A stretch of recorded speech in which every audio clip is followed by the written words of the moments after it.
94 district courts are there. Now, this 94 district courts, if you are there, 13 courts of appeals are there, like intermediate appellate courts, and then the United States Supreme Court is the final, it is like a final review. So, you can just see here the 13 circuit courts are there, and you can just see the colors, and then you can identify, yes, these are the 13 different areas, 13 circuits courts are there, and then the final authority is the Supreme Court. Now, this circuit courts, when we are talking about, it is also known as a court of appeal or a appellate courts are there. Okay.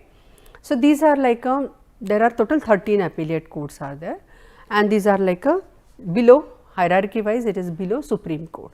So, Supreme Court is the highest authority, then the appellate courts are there, then the district courts are there, and then there are a few other courts are there, which are very specific, like military matters which are handling, environmental matters which are handling, international trade it is handling. So, different courts are there. Okay.